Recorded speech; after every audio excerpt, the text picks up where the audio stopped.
I'm sorry I can't be with you here today, but we're checking out our formal lab. Let me give you a rundown of what we're doing because with one of my classes, I told you we're collecting data today and we're just not ready. So this is what's up. We're talking about the coefficient of restitution, about you have drop a ball from a certain height, how much does it bounce up compared to where it started. We got an intro yesterday, last time I saw you. We got some partners. You built a hypothesis and started on a method. Great. So you got a rough piece yesterday.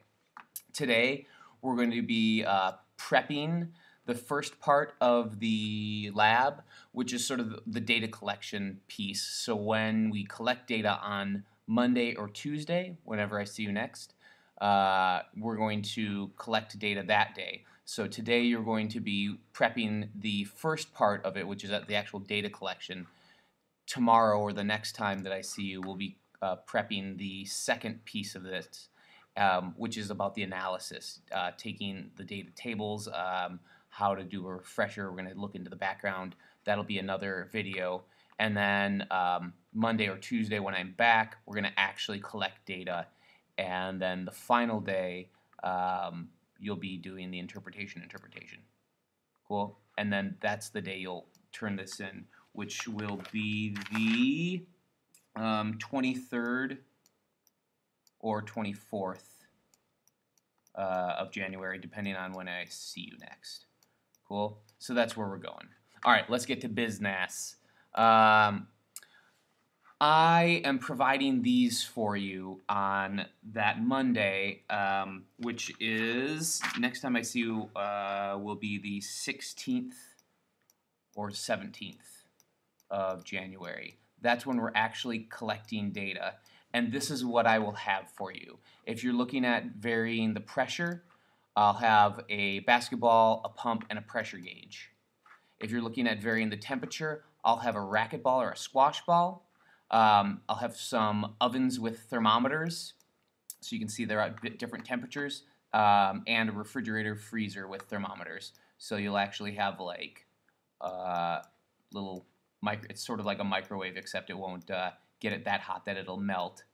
Yeah, and then inside of it is a thermometer with a little gauge in there, so you can stick your racquetball in there and let it heat up, and then you can look at the gauge. Take the temperature and then pull the racquetball out and drop it, right? Check it out. Check out how far it bounces. We'll have the same thing with the refrigerator freezer. And then if you have a textured surface, you'll be using tennis balls and something like a foam sheet. So it'll either be like a light material that's a little bit absorbent, so you can put one layer down and then see how high the ball bounces. You can put 2 layers down and see how high the ball bounces. Put 3 layers down, see how high, ooh, what's that? See how high the ball bounces, etc., etc. Great. So, so there's the 3 layers. See how high the ball bounces. Probably not so much. Great, so those are what I'm going to have for you. If you'd like something besides that provided equipment, that's fine. Send me an email or bring it in. Yeah, I'd be happy to do either one of those.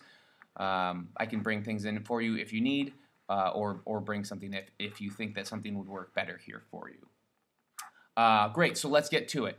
We're going to start by, I'd like you to go to the VLE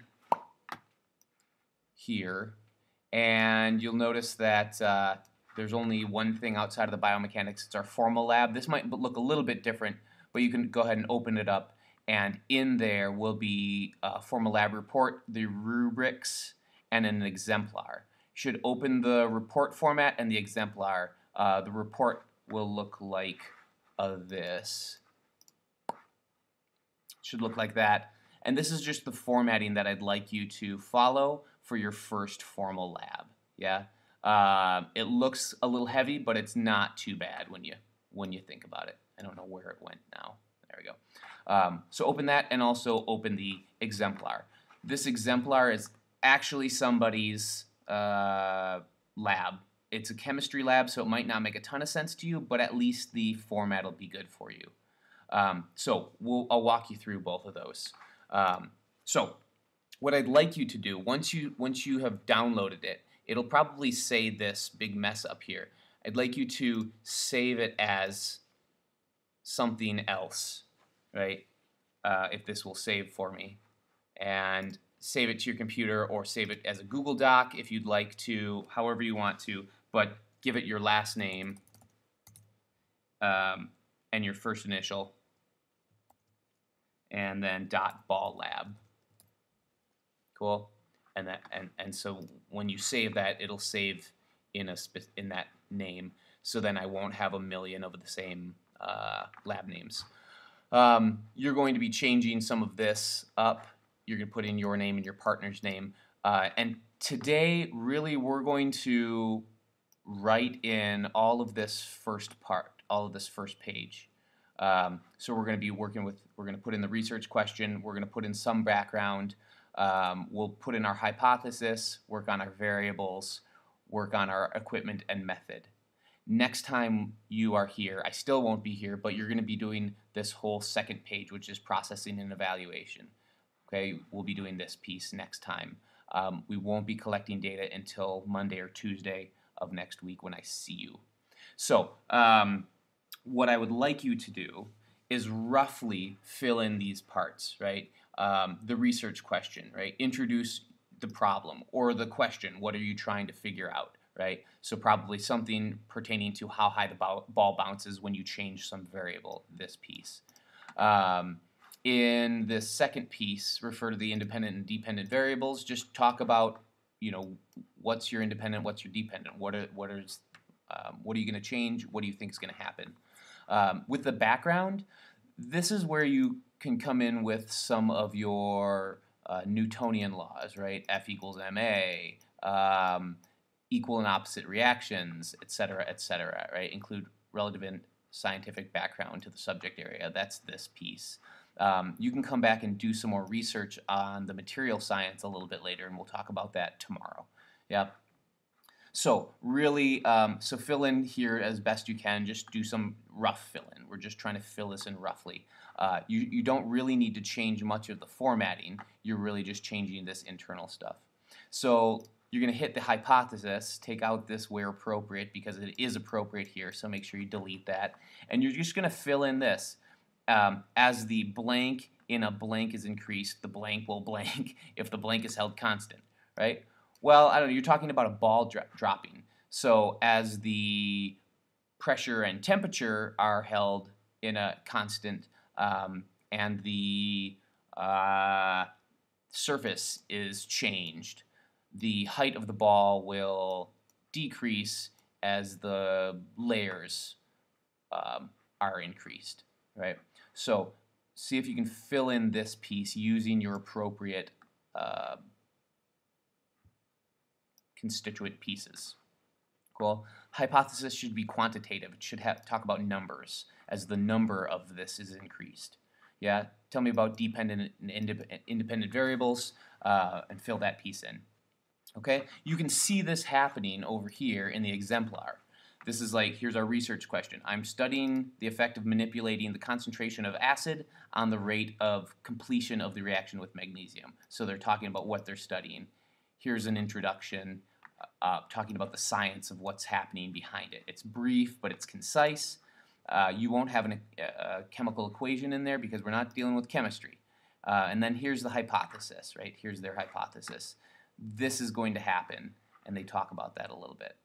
Okay, so do check that out and see what this exemplar shows.